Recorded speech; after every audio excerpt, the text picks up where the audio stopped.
Nigga, that's God power. Praise the name of Jesus.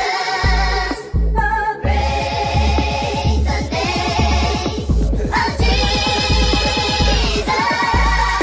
Hey, welcome back to that God Power channel. This is the channel where we're going to unlock the God Power that's laying dormant on the inside of you. But before we do that, what we're going to do, or while we do that, I should say, what we're going to do is we're going to break down the book of Mark, chapter 5. Last time we broke down chapter 4, so naturally we're going to break down chapter 5.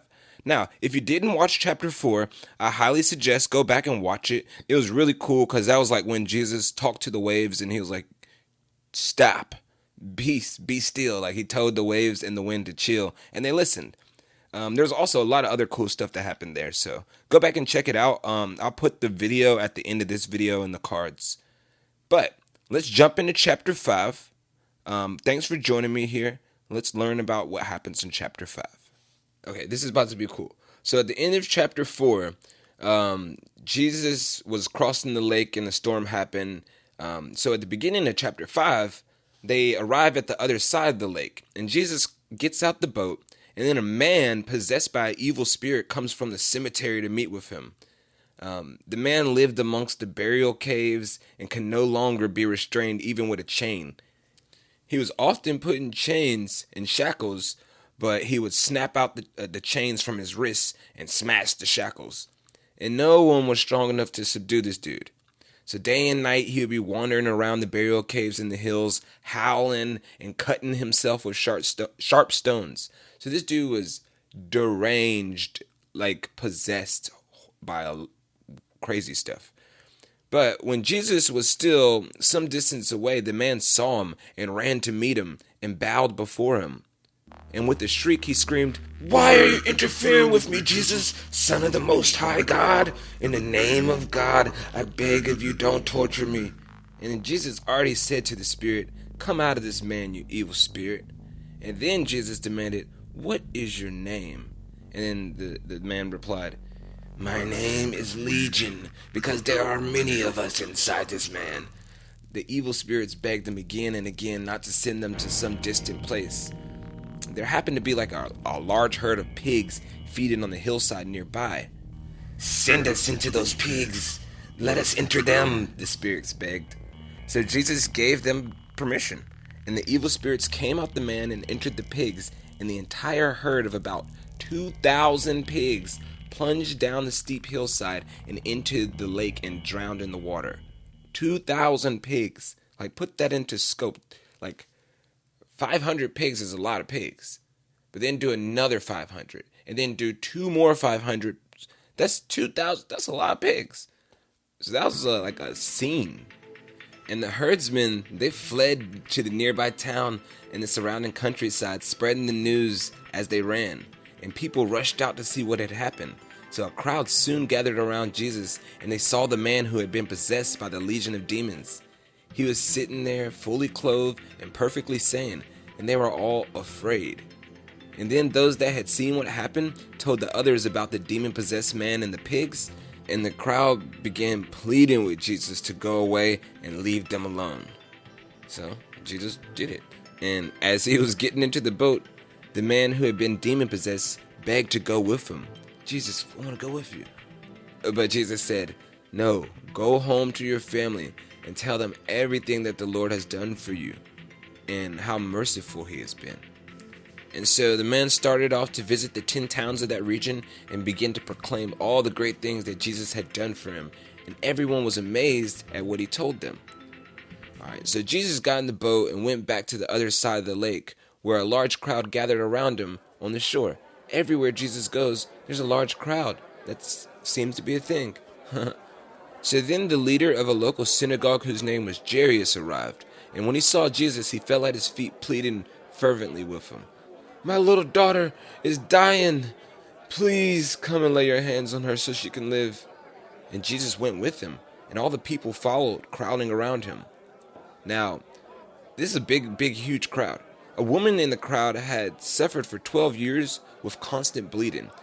She had suffered a great deal from many doctors, and over the years she spent everything that she had to pay them, but she never got better. In fact, she got worse. She heard about Jesus, so she came up behind him, and she went through the crowd and she touched his robe. She thought to herself, like, if I could just touch his robe, I'll be healed. And immediately the bleeding stopped, and she could feel in her body that she had been healed out of her terrible condition. Now, Jesus realized at once that the healing power had gone out from him, so he turned around to the crowd and asked, "Yo, who touched my robe?" And his disciples said to him, "Look at this crowd around you. How could you ask who touched me?" But he kept looking, and he wanted to see who did it. And then the frightened woman, who was trembling at the realization of what just happened to her, came and fell to her knees in front of him and told him that she had done it. And then he said to her, "Daughter, your faith has made you well. Go in peace, your suffering is over." And while he was still speaking to her, messengers arrived from the home of Jairus, the leader of the synagogue, and they told him, "Your daughter is dead. There's no use of troubling the teacher now." But Jesus overheard them, and he said to Jairus, "Don't be afraid. Just have faith."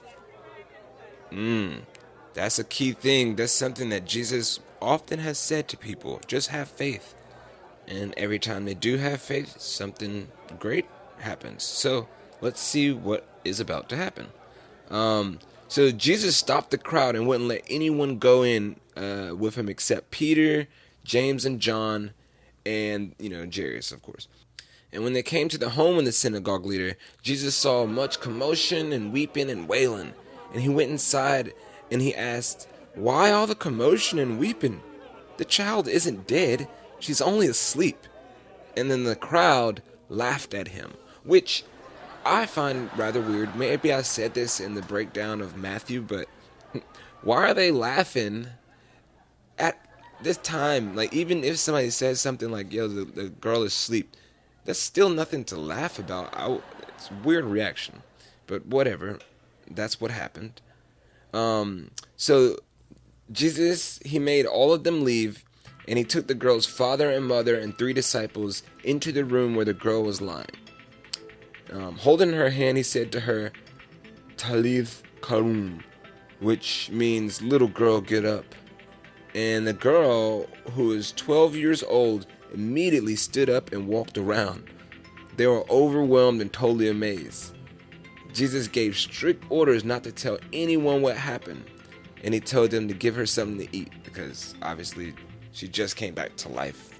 She needs food. But that is amazing because Jairus just had faith. He just kept on rolling with Jesus, and his daughter came back to life even after everybody clowned Jesus, saying like, "No, she's sleeping. She's not dead." So I don't know. I think that is a testimony again to have faith. This whole book seems like, story after story of have faith, have faith, have faith. Why are you doubting? Why are you doubting? So I think that's going to be the theme of the whole thing. We'll see as it plays out, but this is slightly different than Matthew, and I like how this one is being told. It's more concise. They're just telling the stories. It's like, bat, bat, bat. They're just getting them. But thank you for joining me today. I hope that you learned something. That is the end of chapter 5. Next time, we'll start on chapter 6, and we'll break that down. Again, we're going to break down the whole book of Mark before the new year. So, hope you have a beautiful day. Hope that you have faith.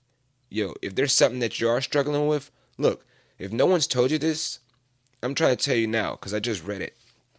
Have faith. Have faith, You're good. And make sure you have a wonderful, beautiful day. And also, remember that you got that God. I got that God power. Hallelujah, hallelujah.